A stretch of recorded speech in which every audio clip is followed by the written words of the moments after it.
Welcome everybody. We're just waiting for everybody to come in from the waiting room and then we'll get started.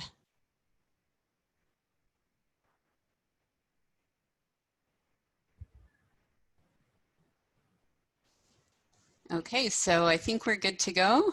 Are we all set, Adam? We are ready to go. Welcome. All right, good, thank you. So welcome everybody to today's webinar, Designing Assessments for Remote Delivery. My name is Carolyn Samuel. I'm a Senior Academic Associate with Teaching and Learning Services, and I'm co-hosting today's session with my colleague, Adam Finkelstein. He's an Associate Director at Teaching and Learning Services. We also have our colleague here with us today, Jenny Ferris, who is moderating the chat. However, given the number of people participating, we will not be able to answer all of your questions in the chat today. So Jenny's role today is primarily going to be putting in links to things that we're talking about. You will be able to download or access a recording of this webinar on the TLS website. Adam, I can see that we're recording, right? Yeah, the recording's going. So you will have access to a recording of this session as well as the slides. And if you would like to have the chat, there are 3 dots in the bottom right corner of the chat box, and that's where you can download the chat in case you'd like to keep it. Okay, so today's session, we're focusing on assessments. And I'm just going to click on over here. We'd like to begin by reminding you what we looked at in Monday's webinar and also in the webinar on Tuesday last week. This is a framework that we're suggesting can be followed when you're thinking about adapting your course for remote teaching. This is actually a model for course design that we use at Teaching and Learning Services. It will be familiar to many of you. And we think it applies well to a course adaptation environment too. And we talked about context in the last webinar. Context is really important. Our context has changed. We are now teaching in a remote delivery context. The content for your course has probably not changed. Your learning outcomes might be the same as they were before, and learning outcomes are going to be key for today's discussion about assessment. The assessments that you do with your students might change. In fact, they will likely change now that we're working in a remote environment. And whereas you might have given exams to assess your students' learning, now instead of thinking, oh, I had an exam, I'll do an exam, maybe it's going to be, oh, I'm going to try something different. And that's going to be our focus today, different assessments to support the achievement of the learning outcomes. And then, of course, we have the strategies as well on the left. And we're not going to be talking much about that today. That's a topic that's addressed in subsequent webinars. And then, of course, at the center of all this, we have learning, our students' learning. So we'd ask you to keep this framework in mind, and the focus today will be on outcomes and assessment.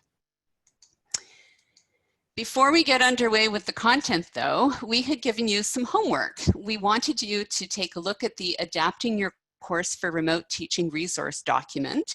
We hope you've had a chance to look at it, and now we'd like to know, how are you feeling?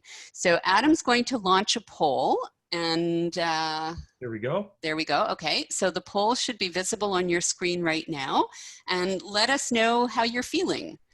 And we're doing this for 2 reasons. Of course, we would like to know, seriously, how you feel after reading that document and as you're progressing with your understanding of how you're going to approach adapting your course to this remote environment. But we also want to do this sort of as a way to check in and get the pulse, the feel of the group that's with us today. And this is something that you can do with your students as well. And we've done this in a lighthearted way. We've used images. In fact, this slide is thanks to Jenny. And this is the kind of thing you can absolutely do with your students, a kind of check in and, you know, see how they're doing, and it can be something lighthearted. Okay, so we've got results. Yeah, based on some feedback from the past one we did, we actually had a forced choice, and somebody in the last webinar said, "Wait a minute, I'm feeling more than one." So we let you pick more than one option this time as a modification to go forward. So we're at about 72%. Anybody else who wants to add in, please go ahead. Yeah, we'll just let everybody end that poll. All right, we're almost at 80, so keep going. Last couple opportunities to get your votes in. Things have, I think, stabilized, so I'm going to end the poll. and then I'm going to share the results. So here are the results to everybody. We seem to have an almost equal number of people uncertain and motivated, which Okay. is interesting. That's a really interesting combo. Uncertain but motivated, which is good. I guess that's a really good thing, I think, Carolyn. I think it's wonderful, and I'm delighted to see that so many people are motivated. And you know what? That's motivating for us too. So I did say that we do the poll because we'd like to know, what the pulse is, get a feeling for what's going on in the group. It's great for us as, facilitators of this session to know that the people we're working with are motivated. And I think it's also interesting that someone in the chat said that they forgot to read the document, which is very real compared to what would happen in a real class where a couple of students said, I didn't actually read the document, which is okay. So we have to sort of be able to deal with those questions too. So thanks for that in the chat.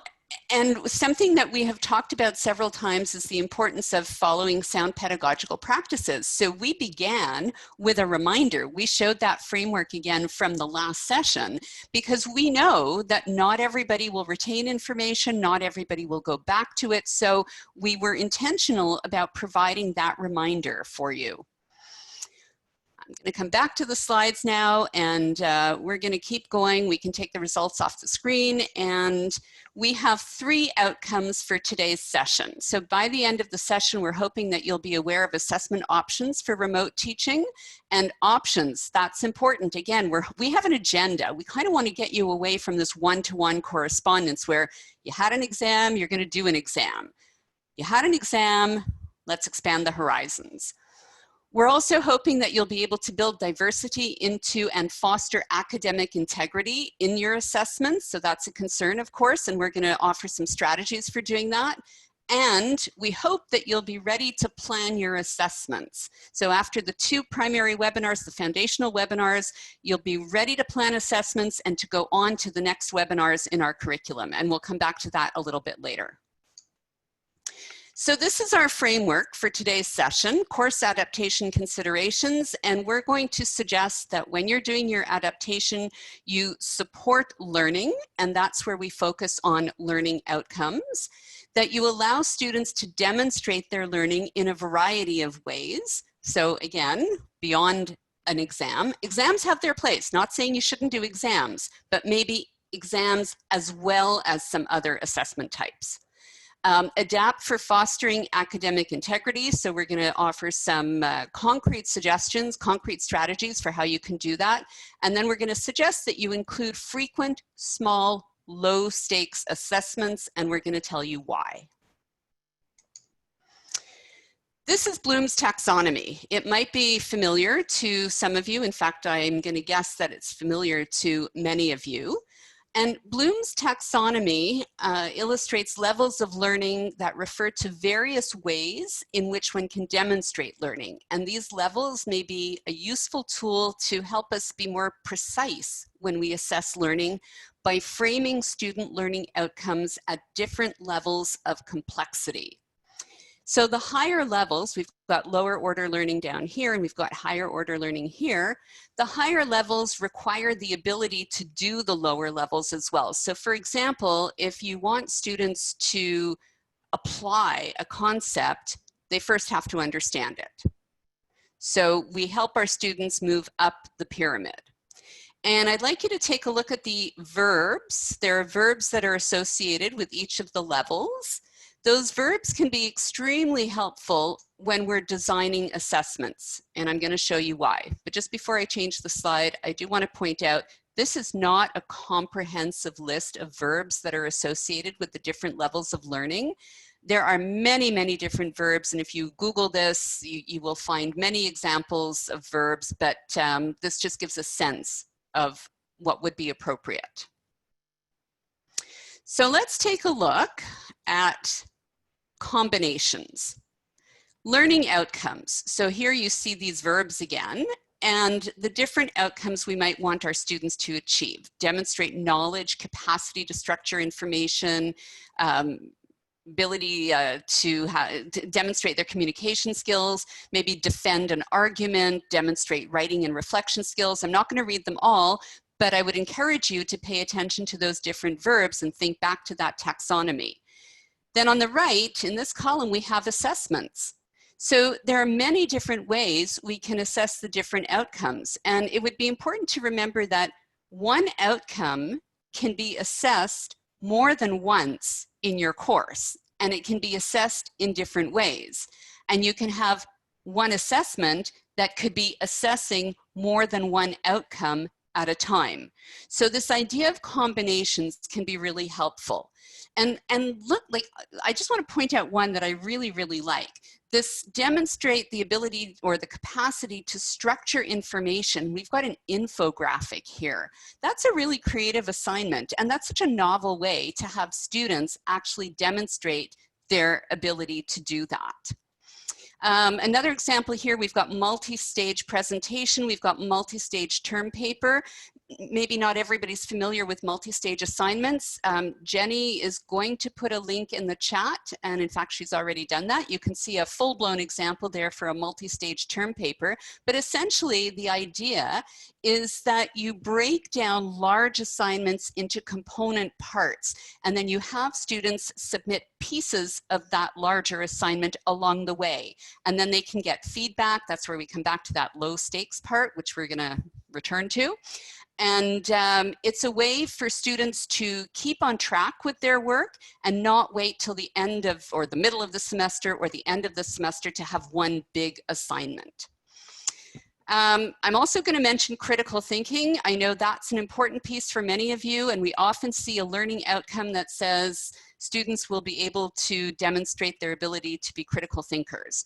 Well, we haven't put a critical thinking example on the slide that way, but we've indicated critical thinking in other ways, like evaluate evidence. If you're able, or if your students are able to evaluate evidence, that's one way of demonstrating critical thinking.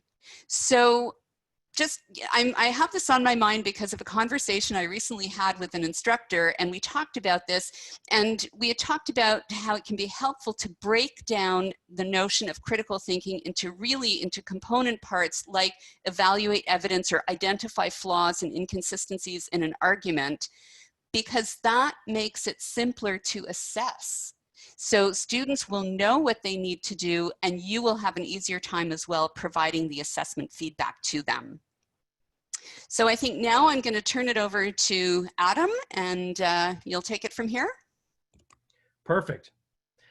Thanks, Carolyn, for really bringing us forward into thinking of how we're going to approach our assessments and thinking about different stages of learning, connecting to learning outcomes, and looking at some potential different types of combinations. I think combinations is such a critical word here, because one of the things that we really want to think through when it comes to our assessments for the fall is think about demonstrating learning in a variety of ways. And I think this goes to using some of the things like the different technologies that we have available to get at our learning outcomes in lots of different ways in terms of assessment. So the first one is really artifacts. Like, think about lots of different artifacts that students can use to demonstrate learning. So Carolyn already discussed a couple of ideas that are different from what you might have normally done, like creating an infographic, could be a student created presentation that's recorded. It could be a video that they build and create on themselves, could be a Word document they write, could be a painting that they draw, could be something that they shoot with their smartphone out in the woods. Who knows in terms of what specific artifact that you might be thinking about, but those are some examples. So just to define what an infographic is really a specifically designed graphic that is trying to get across specific topics or meanings or ideas. So if you've ever seen kind of those things on the web where you have like 10 reasons why you should do that, and it just looks nice and it's really laid out clearly, it's like almost like a really well-designed PowerPoint slide in some ways, or multiple PowerPoint slides and kind of like a mini presentation. So and it might show something like a flow chart. Exactly. Flow charts, chains of ideas, connecting to different media. It's a really nice way of expressing creative concepts and really synthesizing information, because to be able to do that, you're almost like building a giant concept map. But if you do some some Googling on infographics and some of the resources we have, you'll see some great examples out there. So in terms of artifacts, we want to think about lots of different ways that students can demonstrate learning by submitting artifacts for people to look at and assess. The second thing that we need to think about is the type of interaction that they might have. So they could submit any of these artifacts individually, i.e. one person does the entire assignment, the entire assessment on their own, or as a group. So for example, when it comes to presentations, students could record their own presentation, upload it to, let's say, the assignment tool, and you could grade that or assess that. But you could also do it as a group. So groups of students could, let's say, use Zoom or Teams or any of our other tools to actually do a group presentation, much in a way that Carolyn and I are kind of doing this right now, where we're both working on this together. We could record it, upload it as an assignment inside My Courses, and we're away to the races. So that idea of either individual or group work that could also be able to demonstrate learning in a variety of ways.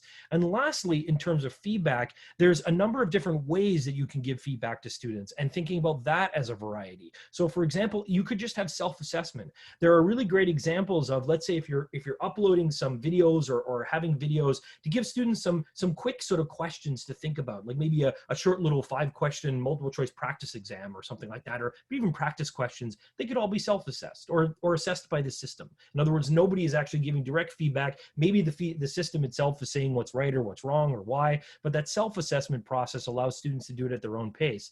In addition, another opportunity could be peer assessment. We have a great tool, PeerGrade, that you can use to actually do very, very big scaled peer assessment assignments, where students are actually giving feedback on each other. They could be giving feedback on each other in different stages. It could be for a draft, it could be the final version. You could weigh in as an instructor or a TA. And the last one could be the instructor, TA, or grader assessment. So you have lots of options about who is doing the feedback. So we've got the artifacts that students are submitting, interactions that they're having, and the feedback. And if we go back to Carolyn's previous slide, we were considering combinations. This could be all in one assignment, or it could be across multiple assignments. So you could actually demonstrate learning in a variety of ways within one multi-stage assignment. So for example, a student might start off with submitting an individual outline. Maybe then they would actually get feedback from a peer on a abstract that they might write. So that would be a peer assignment or peer assessment part of it. Then the abstract, they're building, let's say, a rough draft, and that rough draft is given feedback by the TA. Then they get feedback, and maybe then they end with a presentation instead of actually after that rough draft. But you can take one assignment and do it in different ways, or you could have different assignments looking at demonstrating learning in a variety of ways. So I think that's an important piece to think through. And Carolyn, did you have something you wanted to add there? Yes, I would like to add something. So there was a comment in the chat that if students have 5 courses or 4 courses and we're assigning many low stakes assessments, students might be overburdened. So of course that's an important consideration, but perhaps we can think about those low stakes assessments in a different way. What if we conceive of them as sort of student study time and not major assessments, but these are assignments or small assessments that will help students with their studying. So you mentioned quizzes that can be self-assessed. So you can set up quizzes in My Courses, for example, where students do practice and they get immediate feedback, and such quizzes could be worth 1% or 2%. And it can be students' choice, but it becomes part of their practice and their study time. Yeah. Exactly. And we're not suggesting that you are adding time, it's redistributing time. And so, for example, instead of that high stakes final exam of 3 hours, maybe that's split out over a series of 3 weeks or 4 weeks. So yes, you're right. There is some scheduling issues to work out, but it shouldn't be a greater it should be a greater amount of time. It should be actually looking at all the time you have to work with and getting students to practice as much as possible. I think that's such a critical component to demonstrating that variety. Now, usually what happens at some point is people really start thinking about, okay, so what about academic integrity? And this is really the question. It's kind of like the big pink elephant in the room that everybody is wondering about. And part of that concern is, well, how do we design to support academic integrity? And so there's a really great webinar that we have the resource on our website from a guy, Dawson in Australia, that talks about all sorts of research around contract cheating. Now, what contract cheating means is basically students are getting other people to do their work. So for example, it's buying a paper online, or it's like having their friends sign in and do the assignment, or whatever it might be. So it's the idea of contracting out. And what's really interesting about the the results around contract cheating is that when you start to look at the data, and this is a great slide that comes from that presentation, when you look at the data of what are the students' perceptions of the likelihood of engaging in that activity of contract cheating, it's directly connected to the bottom two things that are highlighted there. And I think that's really important. One, heavily weighted task. You have a really big, very high stakes exam, assignment, etc. That's a really big indicator that students are going to look for ways of reducing stress, figuring out a way around it, etc. That again supports our idea of spreading things out into multi-stages so that, you know, it's like eating, it's basically the idea of like you're trying to eat an entire dinner all at once. You know, you want to eat in little stages instead of, you know, trying to consume the entire thing in one sitting. And that leads to stress, and it leads to the idea that students are much more likely to kind of, you know, dispose of academic integrity, if we want to say it that way. And the second one that's there that's really important is short turnaround time. If you basically create a situation where your final exam is a live in-person exam online in some way that might be, you know, God forbid we have something like proctoring where students are being watched, there's some sort of cameras on them, and it's basically a very short turnaround time, all of those things contribute to the opportunities that students are going to look for to get out of the situation. So what we need to do is think about how can we as academics design our assignments and assessments to support academic integrity and not worry so much about the issues around student contract cheating or things like that. And it's very clear from the research that we really need to start spreading things out and thinking about these two things, about not heavily weighting any individual assessment as much as possible. And the second is trying to spread out that turnaround time. There's a reason why the university is suggesting all sort of take-homes assessments should be 48 hours. And one of the reasons why they're suggesting that is that you don't need to worry about student accommodation if you're at the 48-hour mark. And that's an important piece as well in terms of time. So if you have something like a 24-hour turnaround, you're going to have to deal with accommodations with the Office of Student Disabilities about students that need time. If you're at the 48-hour mark, you don't need to. So there's a lot of things that like that as well.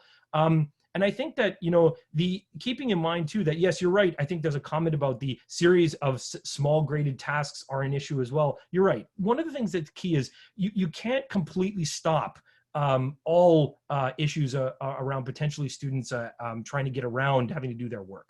And what's interesting is sometimes, you know, we see scenarios where students will spend more time trying to figure out how to get out of the work than it would take to just do the work in the first place. So it's something to keep in mind. But again, the more open you have and the more you talk about academic integrity and the issues around academic integrity, the better off you are. And what's interesting is that Dawson talks about this interplay between supporting academic integrity and assessment security. And it's really a balance where if you put all your eggs in one basket or the other, we're going to have a mistake. So, and that's what we need to avoid. So if you put all your eggs in a basket of assessment security and look at things like, I'm going to lock everything down and make sure no one can cheat, odds are that's not going to really work. There's ways around just about everything. And what's really interesting is everybody sort of thinks that, oh, if we just have proctoring, it will solve our problems. Well, guess what? Dawson actually got funded to do a study, and he talks about this in the webinar. He got funded to do a study. He was all ready to go about looking at how secure are these proctoring environments? How good are they at really stopping cheating like the way that they claim? And guess what? He approached all of the companies that had the software to do that, and none of them wanted to engage in the study. Now, I think just think about that for a minute. None of them wanted to engage in the study to look at how easy it was for students to get around their systems. So again, that's pretty powerful. It's really powerful. And he even got funding for this. He was ready to go. So keep that in mind that, you know, we really have to balance the academic integrity and the assessment security in this process. So let's go on to the next slide and think about some more concrete ways that we can encourage original work. First, we can have students apply personal experience in answering questions. What are some things that have happened to you around this? Connect the course material to their own experience. It's much harder to be able to contract it out to somebody else when you have to bring your own personal experience in there. Second is we need to, you know, select topics early in the term, give them feedback on those topics. That idea of the multi-stage to really spread that out where you are watching the development of the student doing the assessments, and you can start to see patterns. And when things start to deviate from those patterns significantly, that's when alarm bells can go off. Third is evolution of ideas, showing the evidence. Where was your draft? Where is your final paper? Where is your outline? Where was your abstract? Where was your annotated bibliography for this essay, as an example? Those all contribute to encouraging original work. And the last one, of course, is signing an honor code. This is a really great opportunity to get students to pay attention to academic integrity. And what's interesting is when you look at the research, that signing an honor code makes a difference. It makes a difference for students as to whether they are likely to engage in activities that would be considered nefarious, as an example. And nothing is perfect, but one of the things that Dawson also looked at in this webinar, which is great, is that you can train TAs and yourself to look for warning signs. And a lot of those warning signs are directly related to what we've talked about here. When you see student work that jumps from one quality to another, when you notice that there are things that you didn't talk about that are suddenly in the assessment, or things like that that kind of set off warning bells in yourself that you can keep in mind. And they've found from a lot of the research there is that just making TAs, graders, and instructors aware of some of those warning signs immediately leads to a drop in the activity happening. So I think those are really important things to think about when it comes to how do we encourage students' work and really make sure that we support academic integrity, okay? We also need assessment security. I mean, one of the things about all of our systems is you have to log in with your first name, last name at mcgill.ca, and there's two-factor authentication, which means it goes to the person who's involved in that assignment. So, in order for a student to give their IDs to other people, it's a serious security issue. So it's something to keep in mind as we want to go forward. So let's go to the next slide, and we'll sort of start to wrap this up in this idea. And a couple of you are asking about templates for honor codes. Yes, a lot of that we have available on our site that you can look at, and Jenny can point those out in the chat. She's just done it. Perfect. There we go. So Jenny's even ahead of the game. That's why it's great. By the way, a moderator, this is a great role for a TA to play if you've got a TA or a colleague that can help. And in any kind of session that you're doing, having a TA to help you out is really great and very, very helpful. Okay, so one of the things that we wanted to talk about in terms of frequent, small, low-stakes assessments. And before we get to that, there is a question about two-factor authentication. Two-factor authentication exists for everything, but my courses uses the same sign-in method as Office and everything else. So you only really do the two-factor once, and then you're able to do everything that you're doing within your setup. That's why. We are investigating the idea of a text matching software that Kamal has brought up. That is under investigation to see if that can help. But one of the things that you're also looking at the research is that you are almost the best person to identify when things look a little fishy. So keep that in mind going forward, and we will have more support available to you. But I want to wrap this up by really talking about the most important point here, which is the best thing we know to ensure that we've got good plans for assessment for the fall, for remote teaching, is thinking about frequent, small, low-stakes assessment. So things like weekly quizzes, things like a bi-weekly journal, regular portfolio contribution, multi-stage assignments. We can't tell you how beneficial it is to take that big assignment you're doing, breaking it up into smaller pieces, each worth less percentage in the possible process, and having students go through that at a pace that's manageable. It also prevents the idea of students trying to hammer it out the night before, because you're forcing them to follow a process that's giving them feedback and spreading that out over time. So again, that multi-stage assignment for, submit a proposal, maybe an annotated bibliography, work on the thesis statement, do a presentation, or whatever you're going to do at the end, can really go a long way to making sure that your assessments are going to be successful, especially in the remote teaching scenario that we have for the fall. So I think I wanted to wrap up our thoughts today on assessment with the next slide by talking about where do you go next. So it's important to note that this is the second of the first two sessions that are on planning. So one is planning for remote delivery, which was on Monday. Today is the designing assessment for remote delivery. And really the next level below are all the implementation webinars, preparing content, promoting student interaction, creating online assessments, managing your course. And you'll notice that the creating online assessments in my courses is a great next step to go. That's actually on Friday. And it will be repeated next week as well. And there, of course, are always recordings.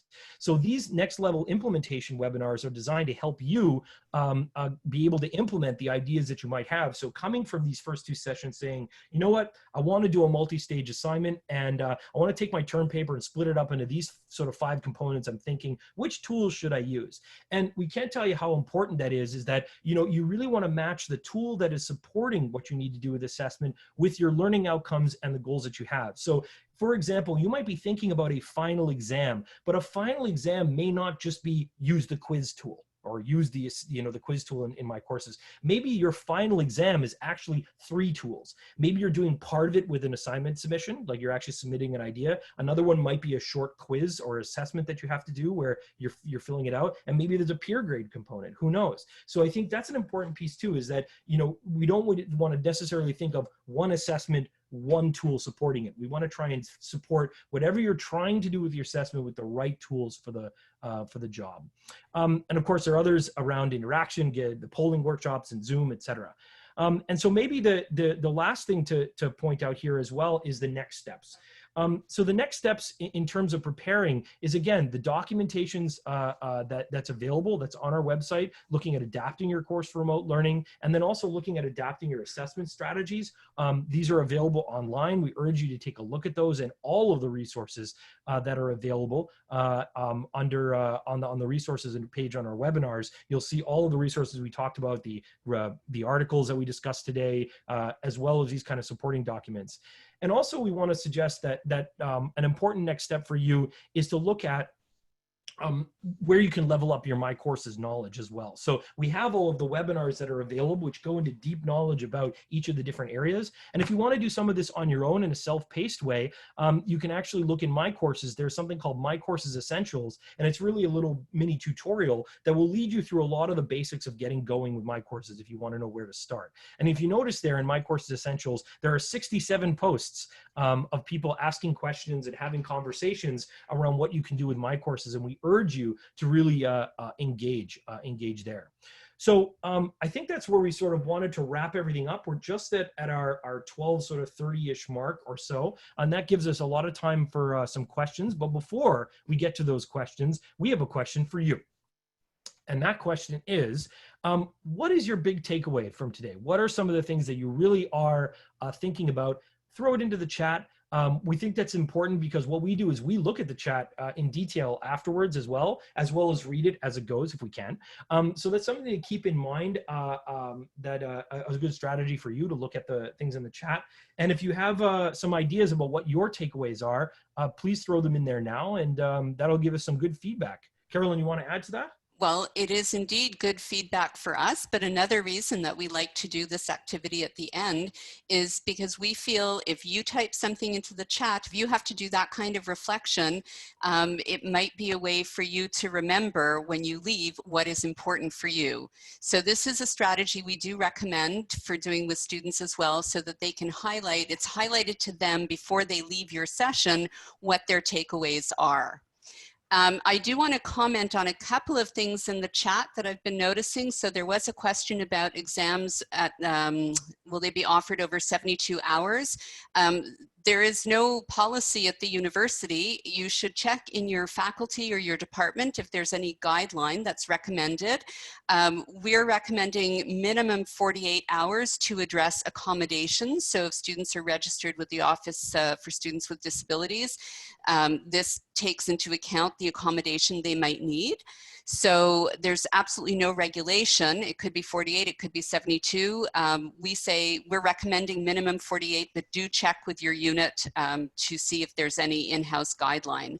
I also wanted to comment on something, I think it was Selena who had mentioned or posed a question about grade distribution, and she had noticed that grades had gone up because of the different types of assessments.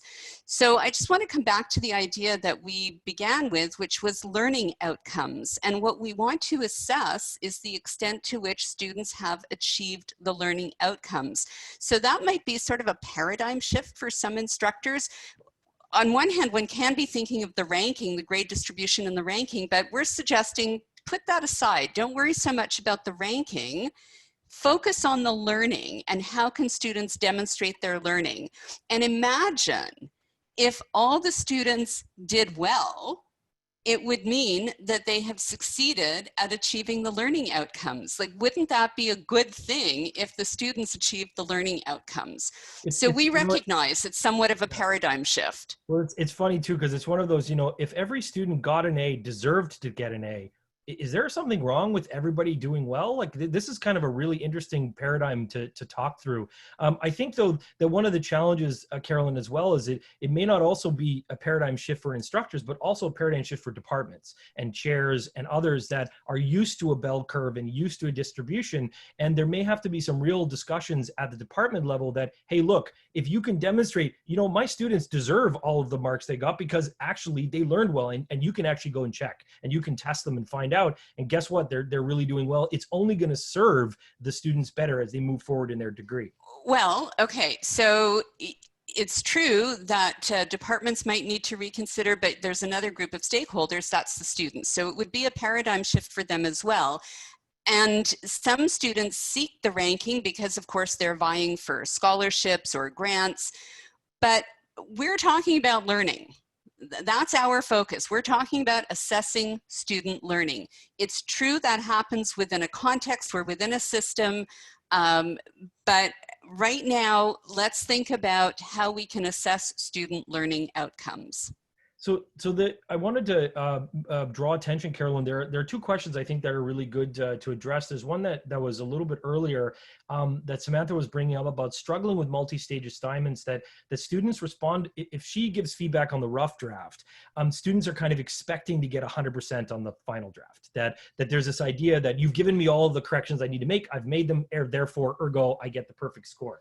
And I think that's a really good question that, what are some tips around that she's got, as well as, if she doesn't, she was saying, if I don't pick up on all the things in the rough draft, it seems kind of unfair to then penalize them in the final because I missed it in the rough. So it's sort of that kind of transition from rough draft feedback to final assessment.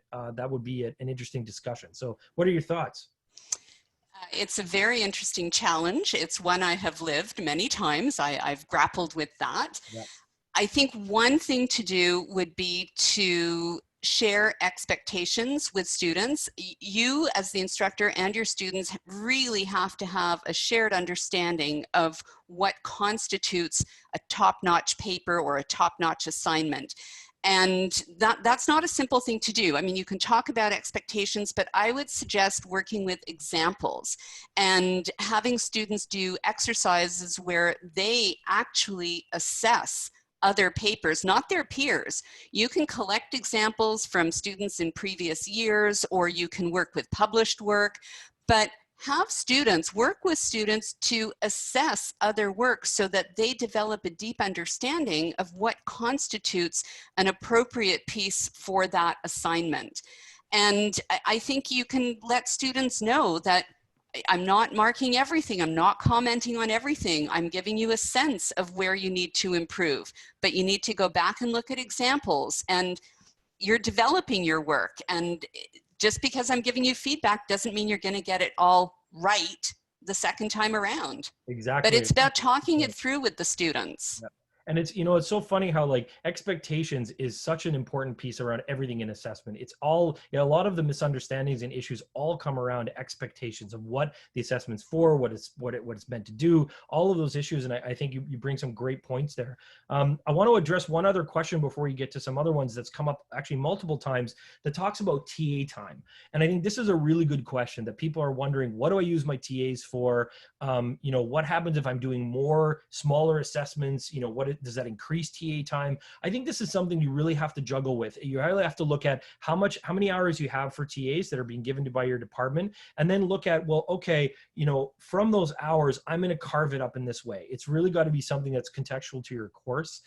In some situations, you might say, you know what?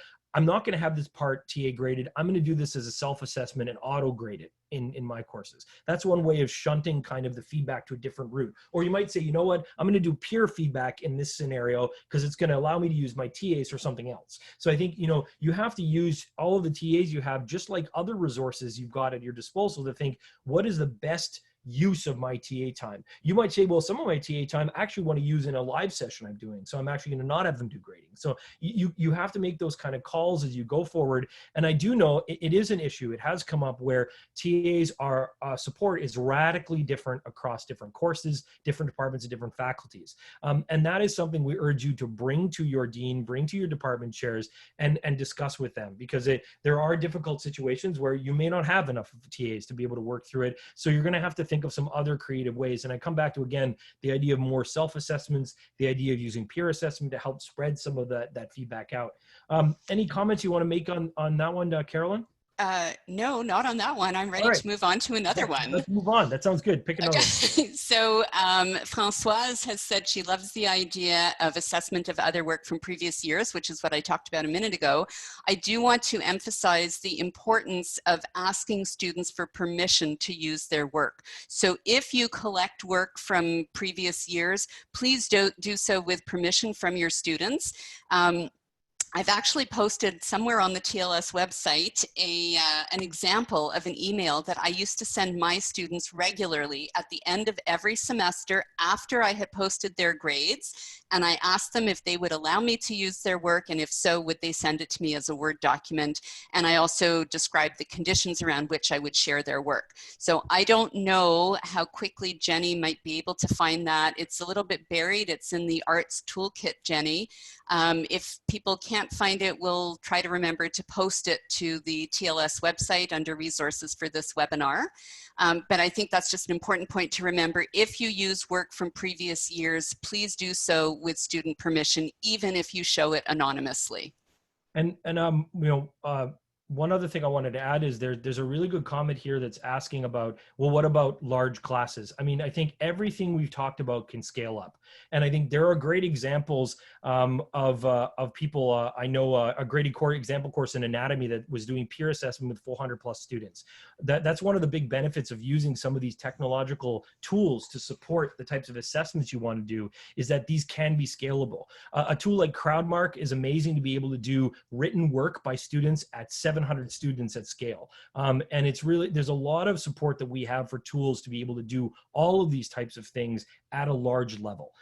So I think that while there's no question that large classes have different contexts, have a different scale, have different problems to work through, everything that we've talked about today can apply in that situation to large class environments. Well, and we can give another example. There is a biology course at McGill with some 300 students, I believe, that does short written assignments. Yep. So I'm again going to call on Jenny. We're really making her work today.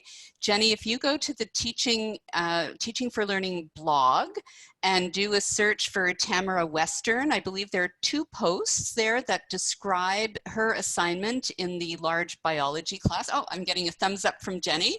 So Jenny will put a link in there, and there's a description of exactly how the assignment plays out in that biology class. And I'm going to plug the blog right now as well. So TLS has a blog, and we would encourage you to subscribe to it. You'll see it when Jenny puts the link in the chat.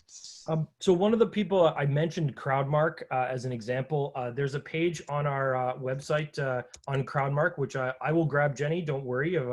We've got so many things that we're asking you about.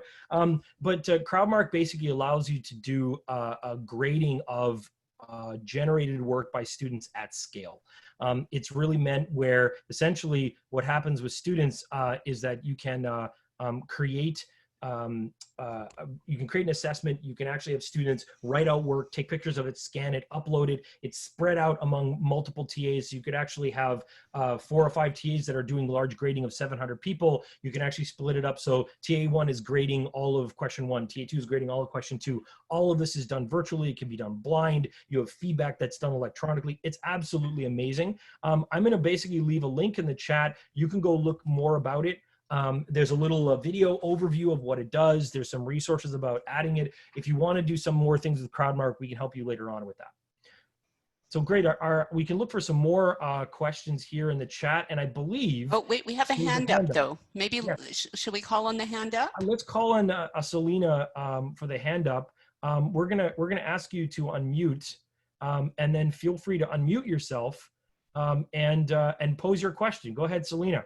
Hi, no, this was just an elaboration about the point that I came up with before, and we can talk about this at the end when everyone else has left. I don't want to flog a dead horse on this one. Okay. Sure. All right. No problem. Talk to you later. Okay. So that's not a problem. Happy to address afterwards. So I guess other questions. Are there any other questions that you have? We're starting to run up on our time to end the session for today. Again, we hope this is a start in your thinking on assessment. There's a lot of other great resources out there, and we really urge you to take advantage of them. The ones that we have, both on all of the links for the resources for this webinar, as well as all the others. Jenny, is there anything that we maybe missed in a question that you wanted to throw in? Or if anybody else has any last questions, now would be the time. Yes, so I just wanted to raise something that you've addressed to a certain point so far, but it has come up a number of times in the chat that as we realize, not all instructors have TAs or enough TAs. So suggestions for how instructors can manage expectations around assignment workload, grading workload, and so on, when they might not have the help that they wish they did. That's a really good question, and you know, I think we probably both have some interesting thoughts on it. I think that the issue around TAs is a tough one, and I think demonstrating, especially in a remote scenario, the needs around TAs have changed, and I think it's difficult for the university to keep up with what those needs are and translating what was done in the past to what's now, and it's sort of a direct translation. What you had before, you have now, kind of thing. And there may be certain courses that need more and others that need less. I think one of the things that's really important is to think as creatively as possible. If you don't have TAs, then you've got to be realistic with the types of things you can choose. And I think managing those expectations are critical, looking for ways you can shortcut some of the feedback, and looking for things like self-assessments, looking at things maybe doing peer feedback. But all of these things do take time, and it's something that you're going to need to think through about how much time you have to devote to certain activities. So I think what it requires is probably a hard look at your assessments, figuring out what the best bang for the buck is when it comes to learning outcomes and what you really want to focus on, and think of some creative ways to address them. And also we're always happy to have those conversations offline too in your specific situation. Carolyn, you want to add to that? Well, I'd just like to remind people that we have a number of additional examples on the TLS website, and Jenny did put the link in the chat earlier to example evaluation schemes. We've put them there for inspiration, and we're not expecting that you'll just sort of take them wholesale, but this can be challenging to think about the many possibilities that exist. This is going to call on a lot of creativity. So yeah, so Jenny's just put that in the chat again. And you might need some inspiration, so take a look at many examples, talk with your colleagues, and just to add, I mean, everything you said, I agree with Adam, and in terms of managing the chat, you can turn off the chat. So when you're actually teaching, if you don't have a TA and you don't want to be bothered with the chat, you can turn off the chat and you can tell students that you will address their questions toward the end of the session, and you can have them speak, have them put up their hand, the virtual hand, and you can call on them. So it can be challenging to have the chat running at the same time you're teaching. Don't feel obliged. You can turn that off.